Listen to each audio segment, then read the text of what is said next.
안녕하세요. 스포츠 분석 천교수입니다. 저희 채널을 방문해 주셔서 감사합니다. 이번 회차 천교수 가족방 적중 내역입니다. 적중하신 분들 모두 축하드리며 오늘의 경기 분석도 재밌게 시청하시고 유익한 정보 얻어가시기 바랍니다. 천교수 가족방 입장은 영상 하단 고정 댓글을 통해 입장 가능합니다. 그럼 오늘의 경기 분석 시작하겠습니다. 1월 7일 국내 경기와 해외 축구 4경기 분석 시작하겠습니다. 첫 번째로 서울 SK 대 한국가스공사 경기 알아보겠습니다. 먼저 SK는 지난 일요일 홈경기에서 자밀 원희와 안영준의 활약을 앞세워 KT의 제역전승을 거뒀다. 경기 내내 동점과 역전을 주고받는 접전이 이어진 경기였는데 원희의 페인트존 지배와 함께 김선영이 승부처에서 중요한 3점을 터뜨렸다. 자유투 성공률이 좋지 않았지만 속공 상황에서 힘이 되어준 안영준의 활약도 있었기에 리그 선두를 유지 중이다. 이어서 가스공사는 정관장을 잡고 3위를 유지했다. 모비스와 SK 등이 치고 나가는 리그인데 KT의 추격을 뿌리치며 선두권 추격에 박차를 가하고 있다. 삼성전 114점의 화력이 나왔고 니콜슨이 빠진 정관장전도 승리했다. 신승민이 3점 슛 3개 포함 17점을 기록했고 은도혜가 21점 19리바운드 1블록으로 골밑을 지배했다. 단 김낙현이 골반 통증으로 2분만 소화하며 빠진 것은 아쉬웠다. 가스공사는 니콜슨의 부상이 크지 않기에 이 경기에 돌아올 가능성이 높다. 그러나 100%의 몸 상태로 보기 어렵고 김낙현이 결장할 수 있다. 원희가 절정의 컨디션을 보여주는 것 외에도 김선영과 안영준이 팀의 에이스를 확실하게 지원 중인 SK가 연승팀 대결에서 승리할 것이다. 이번 경기 서울 SK 승을 추천합니다. 핸디 언어버 및 최종 조합은 고정 댓글 링크를 통해 가족방에서 확인해주세요. 두 번째로 현대캐피탈 대 OK저축은행 경기 알아보겠습니다. 먼저 현캐는 리그 2위인 대한항공과 휴식기 이전 승점 차를 10점까지 벌렸다.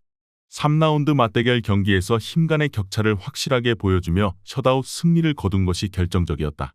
리그 1, 2라운드 MVP를 차지한 허수봉이 엄청난 활약을 했고 레오와 심펑 등 외인 선수들의 지원도 확실했다.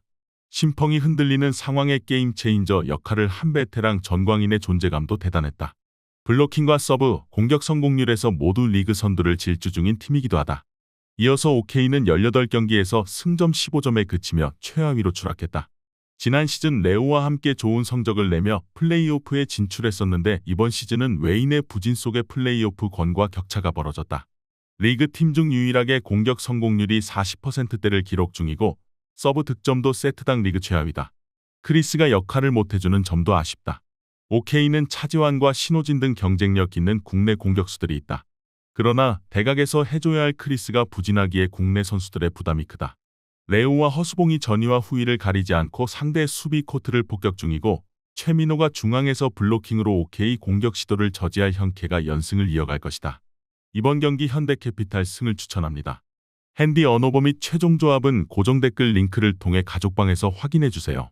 경기 분석 잘 보고 오셨나요? 다음 경기 분석 보시기 전에 천교수 가족방 입장하시는 법 안내해드리도록 하겠습니다. 첫 번째로 영상 하단 댓글을 클릭해주세요. 두 번째로 링크를 클릭하신 후 세 번째로 채팅 참여하기 클릭하셔서 문의 주시고 답장 기다려주시면 됩니다. 남은 영상 유익한 정보 얻어가시길 바라며 이어서 다음 경기 분석 시작하겠습니다. 세 번째로 GS칼텍스 대 흥국생명 경기 알아보겠습니다. 먼저 GS는 충격적인 연패를 당하며 최하위를 벗어나지 못하고 있다. 한수지의 은퇴와 강소희, 한다혜 등의 이적이 있었지만 지젤 실바가 건재하기에 중위권 경쟁을 할 것으로 보였는데 좀처럼 승점 추가를 하지 못하고 있다. 세트 득실률이 0.3대에 불과할 정도로 완패가 많았는데 실바 외에 해결해주는 공격수가 없었다. 김미연을 영입했고 이주아와 유서연 등에 기대하지만 다른 팀에 비해 전력이 떨어지는 게 사실이다.